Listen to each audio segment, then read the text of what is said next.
Hello again to anyone who's listening. This is another podcast in our installment of All Things Real Estate. And today we're going to find out about what we call ADUs, Accessory Dwelling Units. I'm very happy to have John Geary today. He is one of the founders of a company called Abodu, A-B-O-D-U. And he's going to talk a little bit about the requirements and answer some questions regarding ADUs. First again, thanks a lot, John, for being here.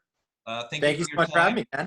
And I know not everybody knows all the specifics about ADUs. So first of all, maybe we can talk about, what different type, what is an ADU exactly? This is an accessory dwelling unit. Some people know them as granny units, in-law units.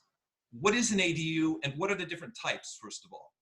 Absolutely. So an ADU can be thought of as a secondary structure on a lot that contains a single family home.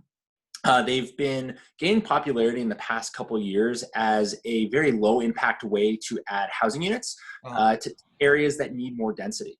When you think of an ADU, there's a kind of three main groups. One is going to be your garage conversion, where you take an old garage and actually build it out up to current building code, put drywall in there, run plumbing, and make it a livable kind of apartment unit.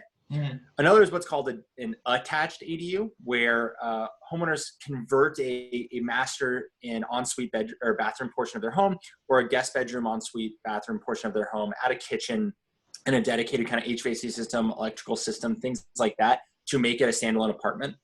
The third type, which is the type that Abodu primarily works on, is detached ADUs.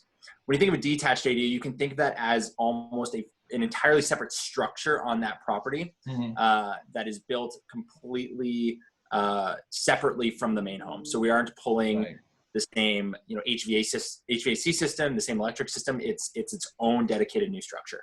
Good. And maybe you can also describe some of the requirements, some of the legal requirements for an ADU. Yeah, absolutely. So speaking specifically about California, the state of California has actually released a whole slew of new legislation in the past couple months, as well as past few years, that significantly reduce the barriers for homeowners to add an ADU to their property. So what does that actually mean?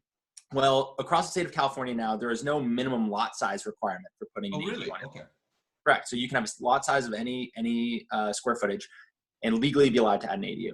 Even as little as 3,000 square feet, for example. Correct. Wow, correct. okay. We've got projects on lots as small as 4,500 square feet with our 500 square foot unit. So you can really fit those ADUs in there. Typically, what ends up being a challenge is actually meeting California Fire Code. When you think about Fire Code, there's a few restrictions around distances to current structures on the lot, as well as distances to property lines. Right. And so we see Fire Code typically be a bit more limiting. The way that comes into play is when you combine Fire Code and city planning department setback requirements, you typically have to stay about 4 feet off of a rear property line and 4 feet off of a side property line. And when we're talking a detached structure, it's often 8 to 10 feet away from from the primary home. And so when you factor in, what the backyard looks like, and you take 4 feet off the side and the rear and about 8 to 10 feet off of the main home there, it gets that buildable footprint a lot smaller. But homeowners are empowered to build ADUs up to 1,200 square feet, depending if their lot can support that. Okay. One of the other big things we've seen the state of California implement across the state is reduced impact fees. So when you actually go in for permitting, cities before had the authority to charge large impact fees for different parts of the project. Call it a park impact fee or a water impact fee. Now, actually, impact fees are banned for ADUs underneath 750 square feet. So we're seeing a lot of homeowners be able to save quite a bit of money on these projects when they keep their ADU size underneath 750 square feet. Okay. I also imagine that your company can find out quite easily if a particular property qualifies for an ADU and can also manage the permit procedure. Absolutely. So with Abodu, we manage everything end-to-end for homeowners, from permitting to construction off-site using one of our factory partners, as well as installation and all-site work required. So when homeowners work with Abodu, they have a full end-to-end solution for their ADU needs. Okay, good. How long does a project take to complete generally? I know there are different sizes. It depends on, the specifics of, what they want in it, but in a typical project. Yeah, so it depends on the construction method for that project. If we're talking typical construction using site-built methods, so where they put in the foundation, timber frame sticks up from there, put the roof on, build out the inside, all in the backyard, those projects can take anywhere from 12 to 18 to 24 months. Okay. A number of factors in there: permitting, Right. the amount of time it takes for construction on site, as well as city inspections. However, with an Abodu project, what we actually do is we build our entire structure off-site using the same construction methods that you would see on an on-site build, but using one of our factory partners doing it on their floor instead of in a homeowner's backyard. What that allows us to do is actually deliver a project end to end in as little as 12 weeks. Wow. So we're actually the first pre-approved builder in the city of San Jose. And what that means is we get homeowners permits in an hour and start construction the next day. Wow. Significantly takes that construction hassle and mess out of a homeowner's backyard and really shrinks that timeline down to a really tight 12 weeks. Wow. Is the construction generally steel or all different kinds of construction? So when ADU construction is typically timber framed, so using wood beams the same way any kind of new home would be built. We use timber frame construction as well. We just do it underneath the factory roof instead of in a homeowner's backyard. Okay. Could we speak a little bit about the costs of a typical project? I know, of course, it depends on the size of the project. I mean, you know, how many square feet, there are a lot of issues involved, location, etc. Yeah, absolutely. So what we've seen with homeowners in the Bay Area is building an ADU ends up being a lot more expensive than they expected. The reason being, while we're only talking structures on about 500 square feet, we're still talking about all the systems that goes into a typical home: water, sewer, electric, HVAC, full kitchen and appliances, bathroom, storage areas, things like that are not cheap, and we don't have big swaths of space to spread that cost across. So when we're talking on cost per square foot, it's really not a great moniker to look at for an ADU project. Okay. We push homeowners to think about the total project cost. So one of the things we encourage homeowners to look for in their builders is an upfront, very solid estimate of what that cost is going to be.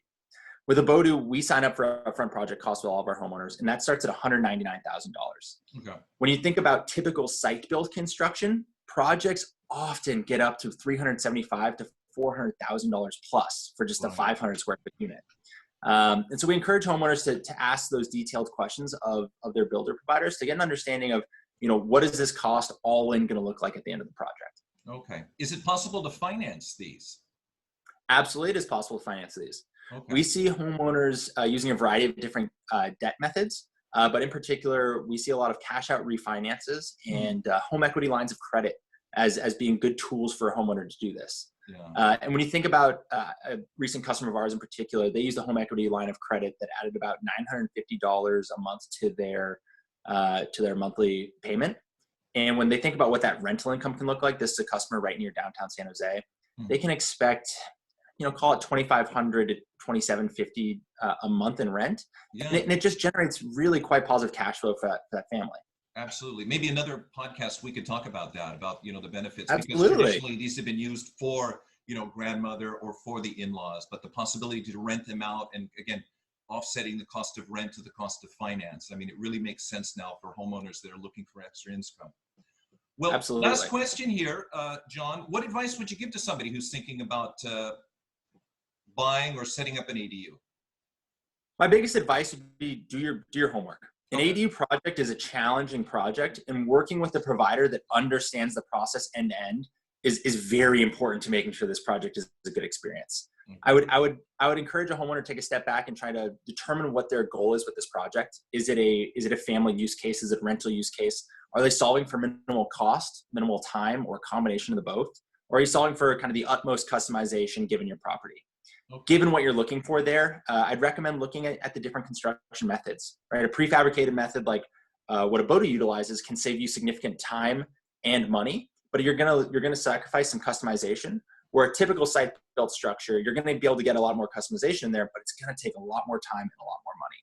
And so we just recommend homeowners do their research, talk to their city planning and building departments, get an understanding of you know, what these requirements might look like, and talk to as many builders as possible. Okay. Last question. Of course, I'm going to put your contact information in the post, but how do we get in touch with you? Absolutely. Homeowners are encouraged to go to our website, www.abodu.com, ABODU. If you drop your contact information in our contact us section, we typically get back to you within an hour or within a day, 24 hours.